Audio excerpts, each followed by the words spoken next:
დაუბრუნდი ძვირფას ტელემაყურებლებო ჩვენ პირდაპირ ეთერში და მე რა თქმა უნდა სიამოვნებით მივესალმები ყველა იმ ტელემაყურებელს, ვინც ახლა გადმორთა და შემოგვიერთდა. მე შეგახსენებთ, რომ 6 მაისს სრულიად საქართველოს სამოციქულო მართლმადიდებელი ავტოკეფალური ეკლესია აღნიშნავს წმინდა დიდმოწამე გიორგის აღსრულების დღეს და სწორედ ამ თემაზე სასაუბროდ მოვიწვიოთ თბილისის საბურთალოს მაცხოვრის ამაღლების სახელობის ტაძრის წინამძღვარი დეკანოზი კახაბერ გოგოტიშვილი. მოგესალმებით, მამო კახაბერ, დაგლოცეთ. ქრისტე აღდგა. ჭეშმარიტად აღდგა. მამო კახაბერ, დამთანხმებით თქვენს და ტელემაყურებელიც, რომ ყოველ მორწმუნეებს ყავს განსაკუთრებული წმინდანი, რომელსაც ასევე განსაკუთრებულ პატივს მიაგებს და მეტიც ასევე ყოველს ყავს თავისი გამორჩეული ზეციური მფარველი, რომელიც იცავს მას ამა თუ იმ განსაცდელთაგან. ჩვენ შემთხვევაში შეიძლება ითქვას, რომ ერთ-ერთი ასეთი გამორჩეული წმინდანი სწორედ წმინდა გიორგი გახლავთ.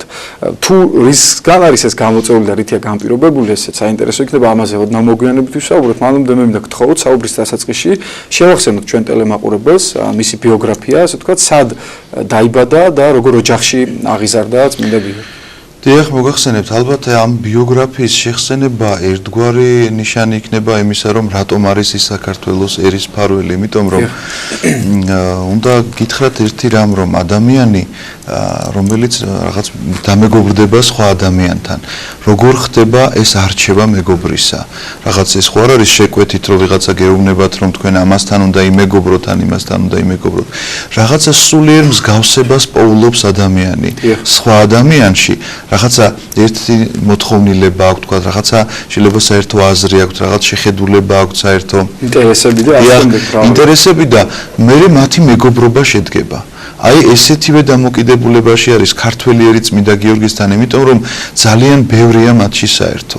დასაწყისი მისი დაბადება კაბადოკიაში მოხდა და მოგეხსენებათ, კაბადოკიაში იყვნენ ქართველური ტომები დასახლებული. ძალიან ბევრი დაიწერა ამის შესახებ, განსაკუთრებით ბასილი დიდის ოჯახზე არის სერიოზული ესე იგი მონოგრაფიები გამოქვეყნებული, რომ ესე იგი იყო თუ არა ეს ქართული ოჯახი. ამას არ აქვს გადამწყვეტი მნიშვნელობა, ხა ბასილი დიდი იყო თუ არა ქართული ოჯახის, მაგრამ თვითონ თემა ესა, რომ კაბადოკიაში დასახლებული იყვნენ ქართველები, ესაც რაღაცნაირად ძალიან გვაკავშირებს და გვაახლოვებს ჩვენ წმინდა გიორგისთან. დაიბადა კაბადოკიაში, ის გახლდათ მეომარი, სრულიად ახალგაზრდა ჭაბუკი, მსახურობდა ჯარში და როდესაც იმპერატორმა ძალიან მოკლედ ყვები ახლა მე ის ისტორიას, უბრალოდ რაღაცა პარალელი მინდა გავავლო ჩვენი ქვეყნის ისტორიასთან, იმიტომ რომ აი ეს მსგავსება, რომელიც ქართველმა ერმა აღმოაჩინა წმინდა გიორგის ცხოვრებაში, გახლავთ სწორედ აი ამ მფარველობისა და დაახლოების მიზეზი. ამაზე ვამახვილებ ყურადღებას და ამიტომაც ყვები ესე ორ პარალელს ქართველი ერისა და წმინდა გიორგის ცხოვრებისა. და გამოაცხადა თუ არა უსჯულო იმპერატორმა, თქვა თუ არა ეს სიტყვა, რომ ესე იგი ვინც კერპებს არ შესწირავს მსხვერპლს, უნდა დაისაჯოს და ეს მისი ბრძანება იყო და ქრისტიანების დევნა დაიწყეს. წმინდა გიორგი მის კი არა, რომ თქვათ კერპს არ შესწირა მსხვერპლი, არამედ პირდაპირ უშიშრად აღიარა, რომ მე ვარ ქრისტიანი, რაც ამ შემთხვევაში უეჭველ სიკვდილს ნიშნავდა. იმიტომ რომ ამისი აღიარება მე ქრისტიანი ვარ, ჩათვალეთ, რომ პირდაპირ განაჩენი იყო გამოტანილი ამის გამო და მას სიკვდილით დასჯიდნენ. მიუხედავად იმისა, რომ თანამდებობის პირი იყო ეს ადამიანი და თქვათ იმ ჯარში არ იყო რიგითი ჯარისკაცი. თქვათ მას შეძლო ერის ცხოვრებით ეცხოვა აბსოლუტურად უზრუნველობა და მშვიდობიანი. ხო, რაღაცაზე თვალი დაეხუჭა, შეიძლება კერპისთვის არ შეეწირა მსხვერპლი ესე რაღაცა არ მისულიყო და მაგრამ ჩუმად ყოფილიყო თავისთვის და არც ისე ეთქვა, რომ ქრისტიანი, მაგრამ არა, ძალიან ესეთი გამბედავი ნაბიჯია მის მხრიდან და სრულიად ახალგაზრდა ჭაბუკია ის ადამიანი. ის არ არის რომ რაღაცა უკვე ასაკშია და თითქოს გალეული აქვს მას ეს ცხოვრება და არა, სრულიად ახალგაზრდა ჭაბუკია და აი ეს არის სწორედ მისი გმირობა, მისი ვაჟკაცობა, რომ ადამიანს ღმერთი უნდა უყვარდეს და აი ამ სიყვარულით უნდა მოქმედებდეს და სადაც ეს სიყვარულია, ყოველგვარი ბარიერი იქ იშლება, იმიტომ რომ რაღაცა შეიძლება დაფიქრდეს, რომ აბა ეხლა ესეთი თანამდებობა უნდა დაკარგოს მან ამ სიტყვების შემდგომ და განათანამდებობის დაკარგვაზე საერთოდ სიცოცხლე შეიძლება გამოემშვიდობოს. ეს ყველაფერი არაფრად უჩანს მას, იმიტომ რომ მას ღმერთი უყვარს. ესეთი უნდა იყოს თავდადება ყოველი ქრისტიანისა, რომ განაის უნდა შეგეძლოს რაღაცა მატერიალური და ხრწნადი გასცე შენ ადამიანისთვის თუ ღმერთისთვის.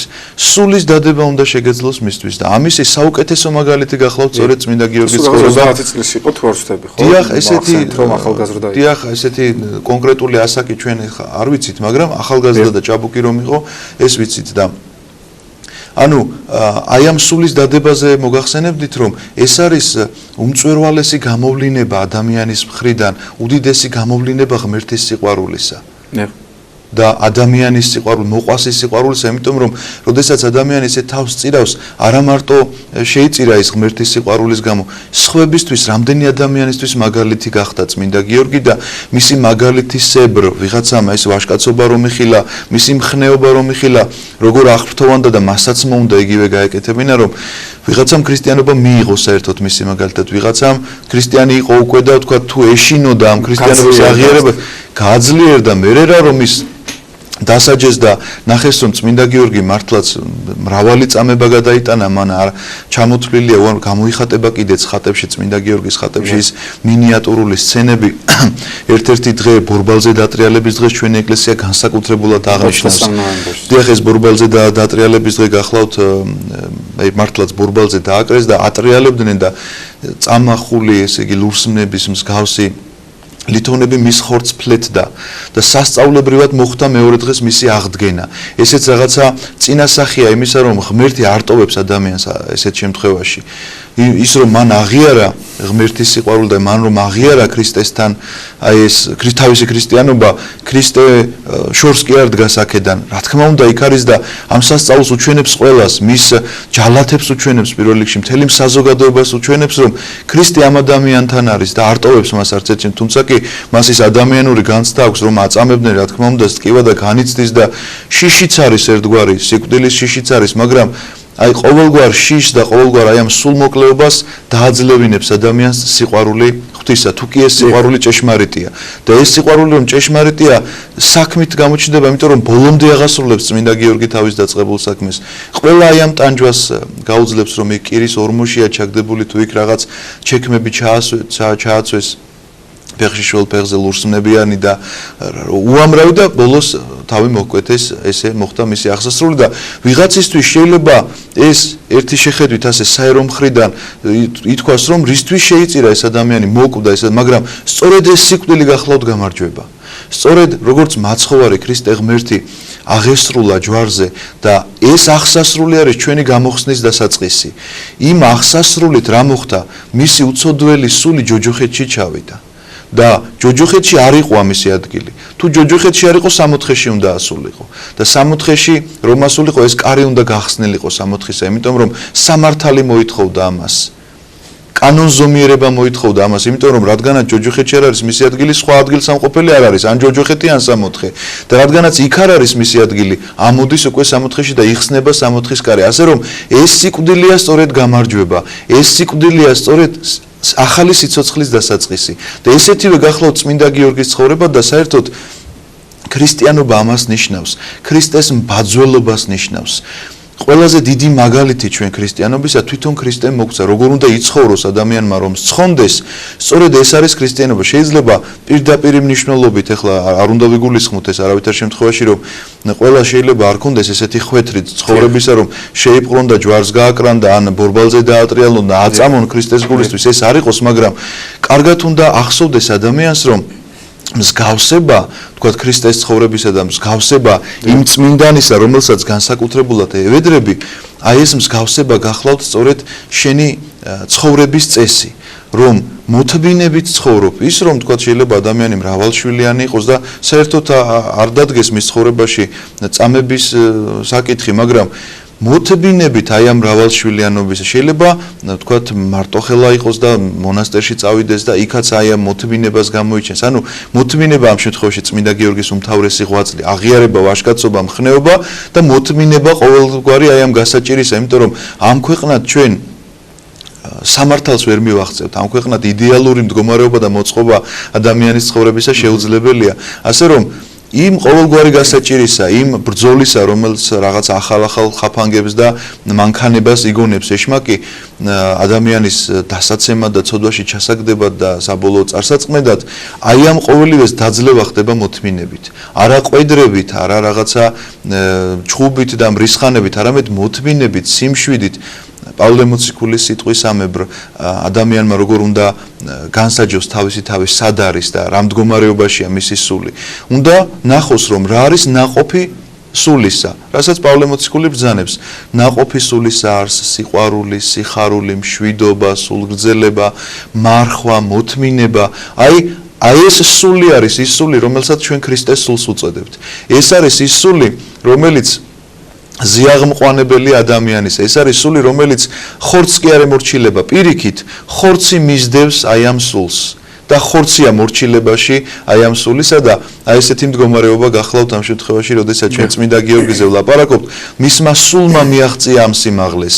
აი ამ ხნეობის გამოძახილი გახლავთ ის, რომ ის უშიშრად ყოველგვარ თავის კარიერას მიატოვებს და თანამდებობას მიატოვებს და ყველაფერზე იტყვის უარს და ამბობს, რომ მე ვარ ქრისტიანი, საბოლოოდ მან ამ ქვეყნიური განაჩენის თავის თავს თვითონ გამოუტანა. ამ ქვეყნიური რომ იცოდა, რომ დიდი წამებისთვის უნდა გამზადებულიყო და იცოდა, რომ ეს წამება მას ყოველივე უნდა მოეთმინა და ადამიანს ისიც იცოდა ბუნებრივია. რა თქმა უნდა, ეს წამება აუცილებლად აქაური სიკვდილით დამთავრდებოდა, მაგრამ ამ სიკვდილზე ჩვენ უკვე ვთქვით, რომ ეს არის სწორედ იმ ახალი სიცოცხლის, იმ სიხარულის დასაწყისი, რომლის ღირსიც ყველანი გავხადოს ღმერთმა. ამინ. ამინ. მამაო კახაბერ, ჩვენ საუბრის დასაწყისში აღნიშნეთ ის, რომ ქართველი ერი თქო განსაკუთრებულ პატივს მიაგებს წმინდა გიორგის, ამაზე მეტყველებს, თუნდაც ის, რომ შეიძლება ითქვას, რომ არც ერთი წმინდანის სახელზე არ არის იმდენი ტაძარი აგებული საქართველოში, რამდენიც წმინდა გიორგის ასეთი გამოთქმაც დალოცვაც არსებობს, რომ 365 წმინდა გიორგი გვაროდეს და ასე შემდეგ. ასევე მნიშვნელოვანია ის, რომ იმდაგვარ პატივს უпростоრად რისხმა მინდოდა, ანუ ისე მრავლად არ აღნიშნავ გიორგობას არსად, როგორც ჩვენ ქვეყანაში საქართველოს სხვადასხვა კუთხეში. რითი არის ეს განსაკუთრებული მოყვანა ვახსენეთ 23 ნოემბერი. 23 ნოემბერი ეს ბორბალზე დატრიალების დღეა და ჩვენ გადმოცემით ვიცით, რომ ეს დღესასწაული წმინდა ნინომ დააწესა საქართველოში. ესეც უნდა აღინიშნოს, რომ ჩვენი ქვეყანა წმინდა ნინომ მოაქცია, მოგეხსენებათ ამ ისტორიის შეხსენება, მე მგონი არ დასჭირდება ჩვენს მაყურებელს. წმინდა ნინო არის ჩვენი მომაქცეველი, მოციქულთა სწორი ქალწული ნინო და არის ერთ-ერთი ვერსია, რომ ის წმინდა გიორგის ნათესავი იყო. და მან იცოდა წმინდა გიორგის ღვაწლის შესახებ და ამიტომაც მან დააწესა ამ დღის აღსანიშნავად 23 ნოემბერი და აღნიშნავს მარტო საქართველოს ეკლესია, მაგრამ სხვა უამრავი დღესასწაული შეგვიძლია გავხსენოთ, მაგალითად ლომისის წმინდა გიორგი, რომელიც აღენიშნება სულთმოფენობის შემდგომ 4 შაბათს, ესე მოძრავია და სულთმოფენობას დაყვება. არის თეთრი გიორგი კახეთში, აი სხვადასხვა ისეთი ტაძრები და ეს თქვენ რაც ბრძანეთ 365 წმინდა გიორგი არის ესეთი გადმოცემა, რომ ყოველ დღე იყო წმინდა რომელიღაცა ტაძრის დღესასწაული, როგორც თქვა ლომისობა უკავშირდება იმ ადგილს მთაში, მთიულეთში, სადაც აღებულია წმინდა გიორგის ტაძარი და ის დღესასწაული ამ ტაძარში აღინიშნება. ნუ შეიძლება სხვა ტაძარმაც აღნიშნოს, ეს დანაშაული არ არის, მაგრამ კონკრეტულად იმ ტაძრის დღესასწაული ესეთივე იყო 365 იგულისხმობდა, რომ ყოველ დღე რომელიღაცა ტაძარში რაღაცა დაკავშირებული იყო წმინდა გიორგის ისტორიასთან, ისევე როგორც თქვა 23 არის ბორბალზე დატრიალების დღე. ესეთივე რაღაცა მნიშვნელობა აქვს ალბათ ეს ლომისობა როცა იქნება შეიძლება მაშინ მოიწვიოთ მოძღვარი და ისაუბროს იმ ტაძრის მოძღვარმა თვითონ და უკეთესად განმარტოს ამის შესახებ რატომ დაწესდა ეს დღესასწაული საინტერესო იქნება, მაგრამ ჩვენი მიზანი რა არის ახლა, რომ საქართველოს რატო ქონდათ ესეთი განსაკუთრებული, რომ ქართველის ხასიათში ძალიან ზის, ძალიან მოსწონს ყველა ქართველს ესეთი ვაშკაცური გამოვლინება, ესეთი მხნეობა სულისა. აი, მე არ მეგულება ქართველი ადამიანი, რომელიც გაიგებს რაღაცა, თქვა, წაიკითხავს თავის ისტორიას და თავის წინაპრების ისტორიას, როგორ იბრძოდნენ ქართველები, რას აკეთებდნენ ამის გულისთვის, როგორ თავს წირავდნენ ისინი სამშობლოს დასაცავად, ქრისტეს სარწმუნოების დასაცავად და არ შეიძრას ქართველი სულით და არა, ესე იგი, რაღაცა ადიდოს მათი ესეთი მხნეობა. აი ესეთივე გახლავთ, ამიტომაც იყო გამორჩეული ეს წმინდანი, რომ გაიგეს ეს მხნეობა, ის გაიგეს, რომ რა დატოვა წმინდა გიორგიმ, როგორ ყველაფერზე უარი თქვა ამ ქვეყნიურზე და ზეცას როგორ შეუერთდა ეს ადამიანი თავისი მხნეობით და ვაშკაცობით და ამითი ყოველთვის იხიბლებოდა კარგი გაგებით, რა თქმა უნდა, იმიტომ რომ ხიბლს ცუდი მდგომარეობაც აქვს და დამღუპველი მდგომარეობაც აქვს. იხიბლებოდა იმ კუთხით, რომ მასაც სურდა, რომ ესეთი მხნეობა გამოეჩინა. მასაც დიდი სურვილი ჰქონდა, რომ გამოეჩინა და მართლაც იყო ჩვენს ისტორიაში ჩვენ თამამად შეგვიძლია ამისი თქმა რომ ჩვენს ისტორია მრავლად არის მსგავსი ვაჟკაცური გამოვლინებებით რაც შეიძლება ითქვას რომ სწორედ წმინდა გიორგის ბაძველობაში ქრისტეს ბაძველობაში პირველ რიგში და წმინდა გიორგის ბაძველობაში ქართველმა ერმა აღასრულა აი ესეთი ზრბოლა ქრისტესთან შეერთებისათვის და არაერთი მაგალითის მოხმობა შეგვიძლია ჩვენ განსაკუთრებულად მისი მფარველობისა დავით აღმაშენებლის მემატიანე წერს მინდოდა დაკავშირებული სახელთან დავით აღმაშენებლის მემატიანე პირდაპირ წერს რომ დიდგორის ომში ხილულად იბრძოდა წმინდა გიორგი ანუ დაეშვა მეომარი მთიდან ხედავდნენ მას თეთრ ცხენზე ამხედრებულს რომელიც იბრძოდა და მტერს ესე აი ხორციელად იბრძოდა აი ესეთი არაერთი გადმოცემა აქვს ქართველ ერთ წმინდა გიორგის შესახებ და ეს სიყვარული თვითონ რა თქმა უნდა სიყვარულით რომ ვიღაცას მიმართავ წმინდანს აუცილებლად გპასუხობს აი ამ სიყვარულზე და აი ამ ქართველი ხალხის სიყვარულს განსაკუთრებულს რომ გრძნობდა წმინდა გიორგი ყოველთვის რაღაც განსაკუთრებულ მფარველობას ჩვენს ერს უწევდა და ეს დღესაც ესე გრძელდება თუმცა კი ჩვენზე არის ბევრი რამ დამოკიდებული. ჩვენ უნდა მივემსგავსოთ აუცილებლად მის მხნეობას, ჩვენ უნდა მოვინდომოთ რომ იყოს ეს ჩვენი მფარველი. ის არასდროს არ იტყვის ამაზე ვარს, ჩვენი სურვილი უნდა იყოს ეს და ეს სურვილი აუცილებლად საქმით უნდა იყოს გამოხატული რომ ჩვენ სურვილის გარდა საქმით უნდა ვახორციელებდეთ ამას, აი ესეთ მხნეობას, ესეთ ქრისტიანობას და მოშურნეობას ქრისტეს სიყვარულისა. კეთილი, აი ეს რაც შეეხება ქართველთა დამოკიდებულებაზე საუბრობდით წმინდანისადმი, მე გვიშანა ძალიან საინტერესო რამეს წავაწყდი ასე ვთქვათ, მე მართლა არ ვიცოდი ვაღიარებ ეს რომ მას არა მარტო მართლმადიდებლები მამუკახაბერ, არამედ კათოლიკები, პროტესტანტები, გრიგორიანელები, მონოფიზიტები სცემენ თაყვანს და მეტიც წმინდანის შესახებ ცნობები მაჰმადიანთა წმინდა წიგნში, ყურანშიც კი არის დაცული. აი რა ფენომენია ასე ვთქვათ, რომ კიდევ ერთი შემეძლია გითხრათ რომ განსაკუთრებით უყვართ ინგლისში. და ინგლისი თulis რომ წმინდა გიორგი რაღაც ერთ-ერთი მათი მფარველია მათი ერისა და განსაკუთრებულ პატივში ყავთ ეს წმინდანი და სტუმრებს მახსოვს ერთხელ ხატები ვაჩუქეთ წმინდა გიორგის ხატები და აი აღფრთოვოთ ჩვენ ეს რაღაც არც გაგვიცნობიერებია რაღაცა საჩუქრები შევარჩიეთ მათთვის ინგლისიდან იყვნენ და ისე გადავეცით და მათი აღფრთოვანება მე მახსოვს რომ ჩვენთვის ესო განსაკუთრებული წმინდანია გითხრეს იმიტომ რომ აი რაღაც შეიძლება გამეორება გამომივიდეს მაგრამ მე მინდა რომ ჩვენმა მაყურებელმა კარგად გაიგოს რომ თვითონ წმინდა გიორგი გახლავთ ისეთი პიროვნება თავისი მოღვაწეობით ცათასასუფეველში ბევრი შევიდა და ბევრმა გამოიჩინა ესეთი მხნეობა დიდმოწამეები ჩვენ სხვანიც ბევრი გვყავს მაგრამ ძალიან ახლოს არის შეიძლება ბევრის ცხოვრება არც კი იცოდეს ადამიანი მაგრამ აი წმინდა გიორგის ცხოვრებას იცნობს აი რაღაცა შეიძლება ესე მეცნიერულ დონეზე არ შეუსწავლია, მაგრამ აუცილებლად გაუგია, მისი ხსენება აუცილებლად იცის და ყველა ქართველის ოჯახში მე მგონი სუფრა იშლება, როდესაც გიორგობა რაღაცა დღესასწაულის დონეზეა ეს აყვანილი და ესევე ვთქვათ, როგორც თქვენ ახსენეთ, სხვადასხვა ერშიც არის, იმიტომ რომ ძალიან ახლოს არის ეს ყველაფერი. ეს არ არის მოგონილი ამბავი და ლეგენდა. ეს არ არის რომ რაღაცა ისე შორს რომ გაიგებ რაღაცა ამბავს, თითქოს შორეულ ამბავში მოხდა და რაღაცა ხო, ზღაპარივით რომ გიყვებიან, ეს არ არის, იმიტომ რომ ძალიან რეალურია, ძალიან ხელშესახებია, იმიტომ რომ ისტორიული ცნობები არსებობს, ამაზე არ ლაპარაკობს მხოლოდ ეკლესიები და სარწმუნოება. ისტორიული ცნობები არსებობს, რომ ესეთი რამ მართლაც მოხდა. ესეთი სასწაული იმ ხალხმა იხილა, რომ ეს დაფლეთილი ხორცით ადამიანი მეორე დღეს სრულად უვნებელი წარსდგა მეფის წინაშე და უთხრა, რომ აი შენ მე კი არ მებრძვიო. ღმერთს ებრძვიო უთხრა, იმიტომ რომ ვინც მე აღმადგინა იმას ებრძვიო. ან იმ დიოკლეტიანესთვის რა უნდა ყოფილიყო ახლა ესეთი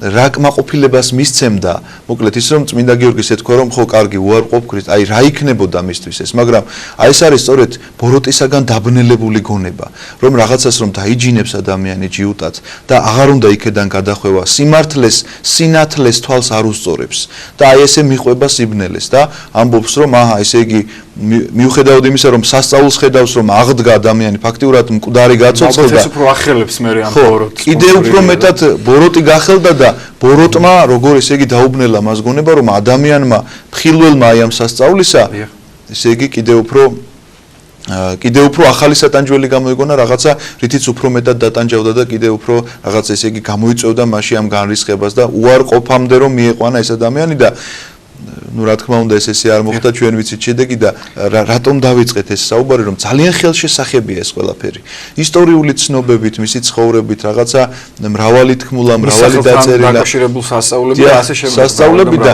ამიტომაც არა მარტო ჩვენ სერში ძალიან ბევრგან არამართლმადიდებლებში ძალიან პოპულარულია გახლავთ კეთილი მამო ჩვენ დაახლოებით 2 წუთი გვჭირდება ამიტომ მინდა მოვასწრო ამ კითხების დასმაც საინტერესო იქნება ჩვენი ტელემაყურებლისთვის მოკლედ რომ განვმარტოთ რა სიმბოლური დატვირთვა აქვს ჩვენში და ზოგადად მართლმადიდებლურ სამყაროში იკონოგრაფიულად გავრცელებულ თეთრ-ცხენზე ამხედრებული წმინდა გიორგის სიმბოლურ გამოსახულებას დიახ არის გამოისახება როდესაც დრაკონია ამ ცხენის ქვეშ და წმინდა გიორგი შუბით განგმირავს არის რომ პირდაპირ კაცი გდია და ეს კაცი დიოკლეტიანია ანუ სიმბოლო ამისი გახლავთ ის რომ ჩვენ რაღაცა ერთგვარად შეიძლება ვთქვით კიდეც ამის შესახებ როდესაც ვლაპარაკობდით რომ მისი გარდაცვალება გახლავთ სწორედ გამარჯვება მისი აი ეს განაჩენი სიკვდილის განაჩენი გახლავთ სწორედ გამარჯვება და ეს გახლავთ სწორედ იკონოგრაფიულად გამოსახული რომ წმინდა გიორგიმ ბოროტება დაამარცხა ბოროტების დამარცხების სიმბოლო გახლავთ ეს ის გველეშაპი იქნება დახატული თუ დიოკლეტიანე მნიშვნელობა არ აქვს